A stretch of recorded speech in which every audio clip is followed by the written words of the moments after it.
안녕하세요. 서울안산병원 이비인후과 교수 안주호입니다. 제가 얼마 전 우연한 기회에 와인 발효 식초를 구입하게 되었는데요. 이걸 어떻게 먹어야 가장 좋을까 고민하다가 식초가 우리 건강에 실제로 어떤 도움을 주는지 제대로 공부해 보았습니다. 오늘 그 흥미로운 지식을 여러분과 함께 나누어 보려고 합니다.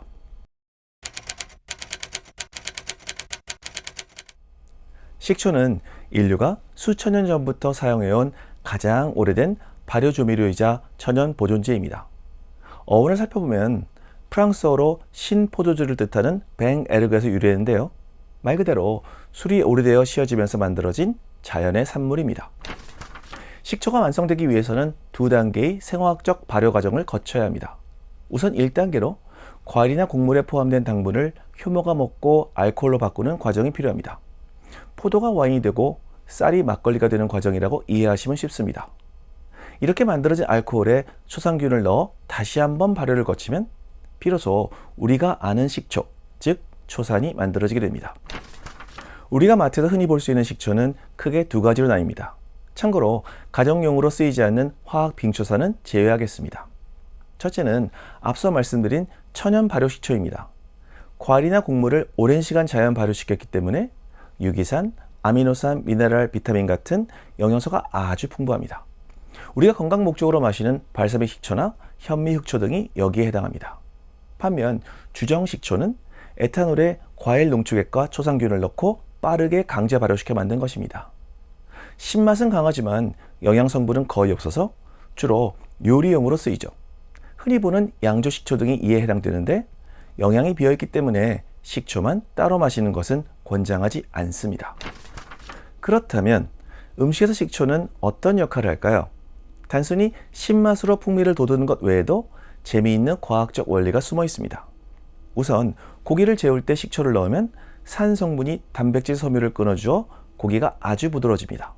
반대로 생선 매운탕이나 조림을 할 때 식초 몇 방울을 떨어뜨리면 생선살의 단백질이 단단하게 응고되어 탱글탱글한 식감을 유지해주죠. 이뿐만 아니라 생선 비린내나 고기 잡내를 잠재로 유용하고 사과나 감자 같은 식재료가 갈색으로 변하는 갈변 현상도 막아줍니다.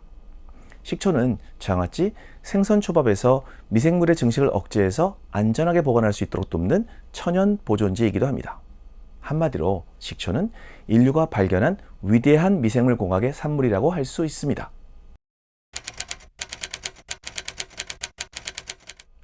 특히 영양소가 풍부한 천연 발효 식초는 직접 섭취했을 때 건강상 이점이 정말 많습니다. 그렇다면 어떻게 마시는 것이 몸에 가장 좋을까요? 첫째, 빈속에는 절대 드시지 않는 것이 좋습니다. 몸에 좋은 성분이 아무리 많아도 식초는 본질적으로 강한 산성 물질입니다. 공복에 식초가 들어가면 위 점막이 자극을 받아 속쓰림이나 위통, 구역질 등을 유발할 수 있습니다. 평소 위염이나 위궤양, 역류성 식도염이 있으신 분들은 증상이 악화될 수도 있으니 꼭 주의하셔야 합니다. 둘째, 천연 발효 식초를 드시기에 가장 좋은 타이밍은 바로 식후입니다. 특히 탄수화물이나 당류가 많은 식사를 하고 나면 혈당이 급격히 올랐다 떨어지는 이른바 혈당 스파이크가 발생하기 쉬운데요. 식초의 주성분인 초산은 탄수화물을 포도당으로 분해하는 소화효소의 활성을 늦춰줍니다. 덕분에 혈당이 완만하게 오르도록 돕고 인슐린 저항성을 개선하는 데도 큰 도움을 주는 것으로 알려져 있습니다. 또한 식초는 위의 산도를 적절히 유지하도록 돕는데 단백질 소화효소인 펩신의 활성화를 도와 음식물을 더 효율적으로 분해시켜서 소화불량이나 속이 더부룩한 증상을 줄여주고 간과 근육에서 지방 분해 관련 유전자를 활성화시키고 AMPK 효소를 활성화시켜서 체지방 합성을 억제하고 산화시키는 역할을 합니다. 셋째, 물론 식사 도중에 드시는 것도 건강에 좋습니다. 샐러드에 올리브 오일과 함께 발사믹 식초를 곁들이거나 피클같이 식초가 가미된 반찬을 먹는 것도 건강에 좋습니다.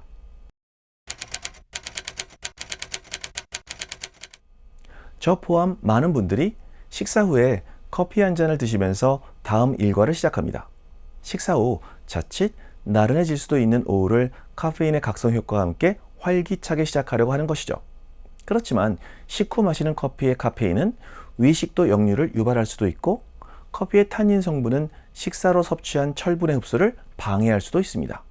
특히 저녁 식사 후에는 카페인이 수면을 방해하니까 좋지 않죠.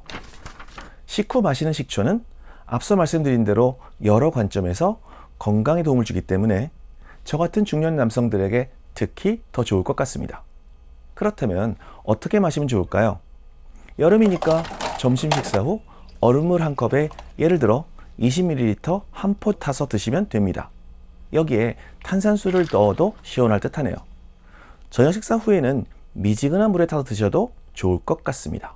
단, 여기서 잊어서는 안 되는 것은 식초를 마신 직후에는 식초의 산 성분 때문에 치아의 에나멜이 일시적으로 부드러워지기 때문에 바로 칫솔질을 하면 자칫 치아가 마모될 수 있습니다. 우선 맹물로 입안을 깨끗이 헹구거나 30분 정도 지난 다음 양치질을 하는 것이 안전합니다. 이상으로 어쩌다 구입한 와인 발효식초가 우리 몸을 건강하게 하는 이유와 적절한 음용법에 대해서 말씀드렸습니다. 다들 오늘도 힘내시고 향기로운 하루 보내시기 바랍니다. 감사합니다.